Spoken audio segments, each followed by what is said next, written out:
I would love to hear from the panelists what their definition of queer art, queer content, queer film means. So about 1 million years ago, there was a panel at Sundance that I attended. I wasn't on the panel, led by an extraordinary woman named Ruby Rich, which heralded the beginning, this was like in the early 90s, of something that she called the new queer cinema. And this was specifically based around the fact that Sundance was showing a number, like kind of an extraordinary number for that time, of movies by queer directors, mostly men, but produced by lots of women like me, and you know, films that had an extraordinary sense of urgency. Films like Poison, The Living End, Swoon, and Go Fish, and films that felt like they weren't asking for permission to be made, and where it felt like the people were telling their stories because no one else was going to tell them. The second that term came out of Ruby Rich's mouth, everybody like kind of ran away from it. Said, whoa, whoa, whoa, whoa, whoa, whoa. You know, I'm a filmmaker. I'm not a queer filmmaker. I'm telling stories. I'm not telling queer stories.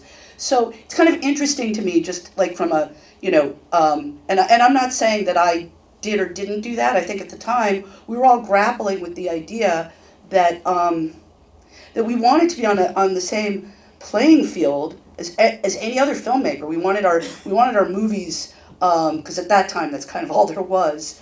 We wanted our stories to reach as wide an audience as possible, and we were all kind of fearful in a way that was maybe a little cowardly. I'm not sure. You know, we have the benefit of hindsight now, but we were all a little fearful that if we called ourselves, if we embraced the term, then we would limit the people that would see our films. That said, I just want to say one other thing. One of the things that I learned in the early 90s, making those movies, that was incredibly empowering, was that if you made a movie that was, and if you made it for the right price, that was queer content, and you marketed it only to a queer audience, the film could make its money back. And that was like a lightning bolt of like, wow, like you know what, we can, this is an economically sound plan.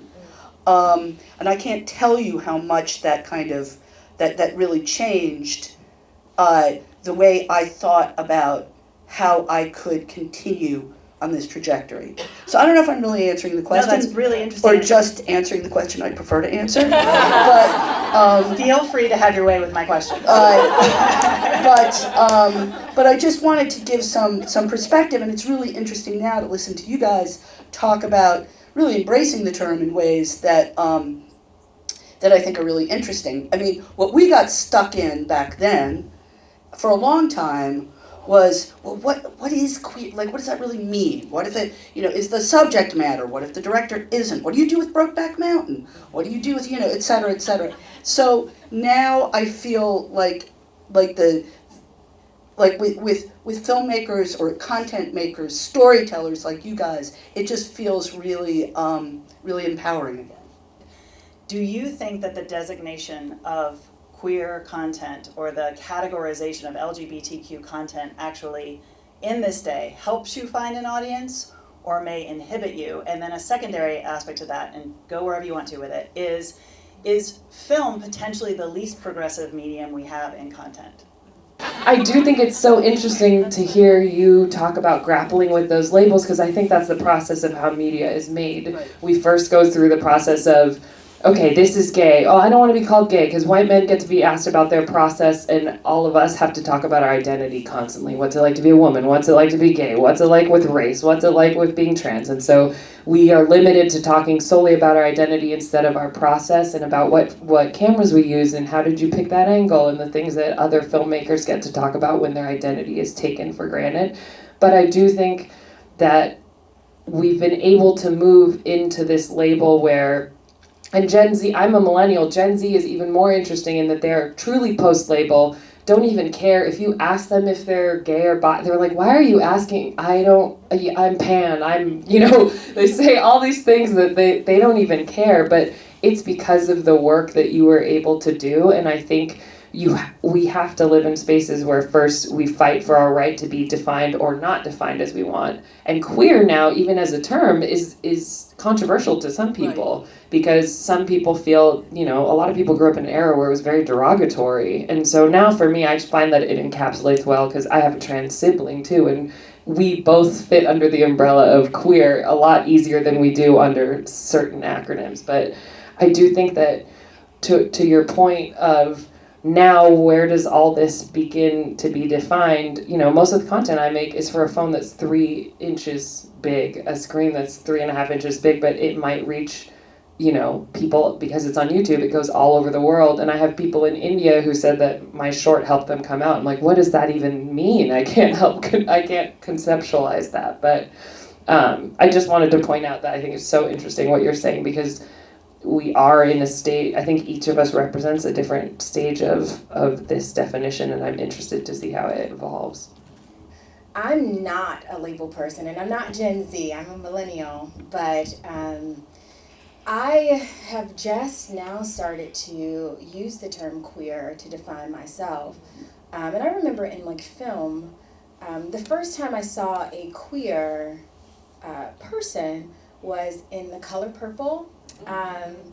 Suge Avery, and I'm from the South, Miami by way of Georgia, so and my people are super religious, and so I wasn't able to watch everything, but The Color Purple. So I'm watching The Color Purple, and I see this woman who is super unapologetic in her sexuality, and the label wasn't important, but her relationship with Celie was, and the fact that she was able to awaken this love in this person. And this was the first time that I had saw someone who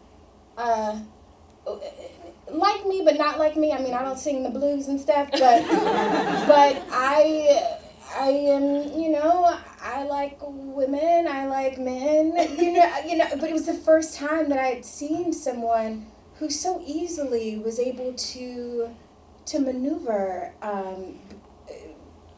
between the both genders because of love, just leading with love.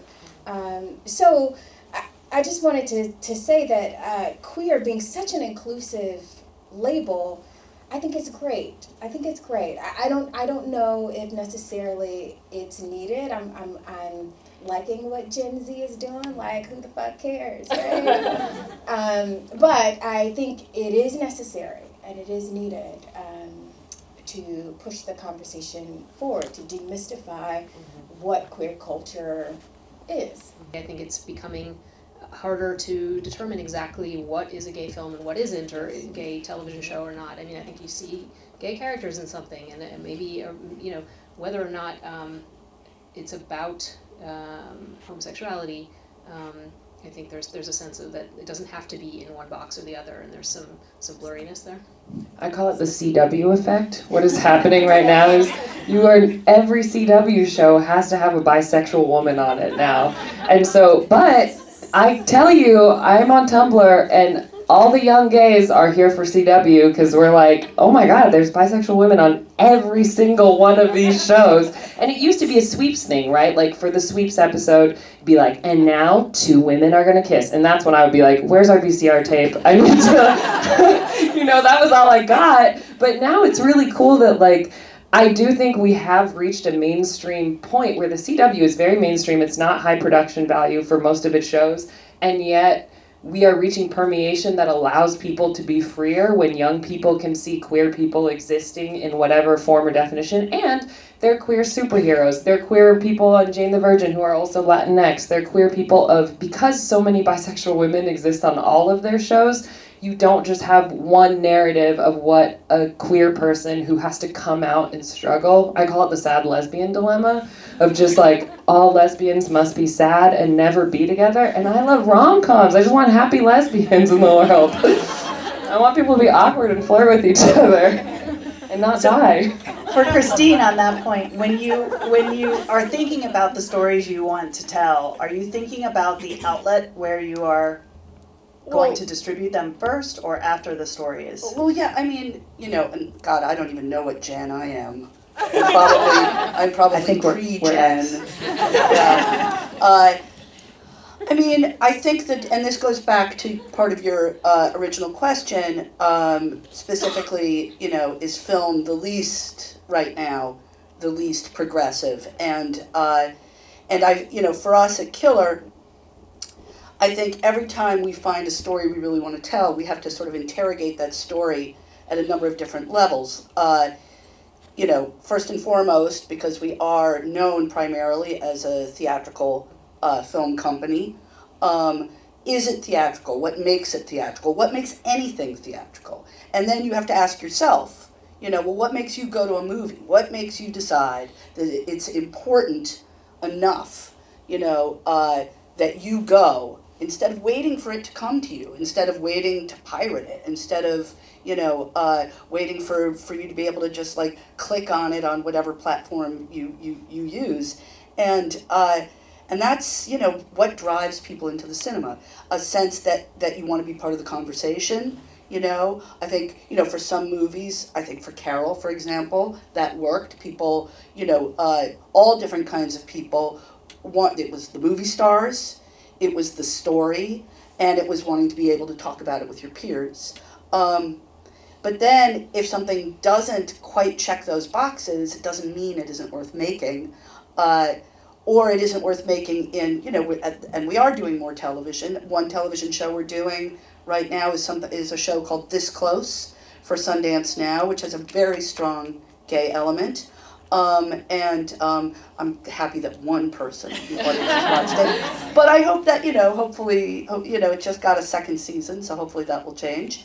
But we're able to tell a different kind of story, partly because it is episodic, so it allows us more time. But I think it's also important.